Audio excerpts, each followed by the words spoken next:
महाराज नेमके माणसं परमार्थाला आलेत की चांगल्या माणसासोबत परमार्थ करत नाहीत, चांगल्या माणसासोबत दिंडीत जात नाहीत, चांगल्याच माणसासोबत आळंदीला पंढरपूरला महाराज आपण जातच नाहीत.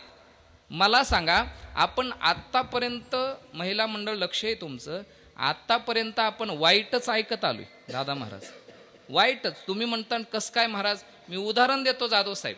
मला सांगा, वाकून टाक सडाग राधे, वाकून टाक सडा. ऐकलंय का नाही तुम्ही सगळे? खरं सांग, ऐकलंय का नाही? सोपान महाराज हा ऐकलंय ना? शिवदत्त महाराज ऐकलंय ना? याच्यापेक्षा पुढं ऐका, राधे चल माझ्या गावाला जाऊ, सार गोकुळ फिरून पाहू. या ऐकलंय का नाही तुम्ही? राधे चल माझ्या गावाला जाऊ, सार गोकुळ फिरून. ऐकलंय ना? याच्याही पेक्षा पुढं ऐका, लक्ष द्या. राधा रंगाने दिसते छान, तिच्या वेणीला गोंडे. तुझ्या बायकोला लाव की म्हणा. हा अहो, राधा राधा म्हटल्यानंतर शुकाचार्यांना 6 महिने समाधी लागायची. किती महिने?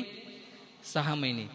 आणि आपण राधेला गोंडे काय लावतोय, आपण राधेला सडा काय टाकायला लावतोय, आपण राधेला फिरायला काय नेतोय. अहो, चांगल्या माणसासोबत जर तुम्ही गेलात ना तर चांगलं ऐकायला मिळतं.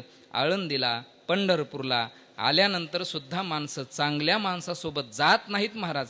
तिथं गेल्यानंतर टेंभुकराचा फड बघावा, तिथं गेल्यानंतर वास्कराचा फड बघावा, तिथं गेल्यानंतर देहूकराचा फड बघावा, तिथं गेल्यानंतर वांगीकराचा फड बघावा. पण हे फड न बघता आपण चंद्रकांत ढवळपुरीकराचा फड बघतो.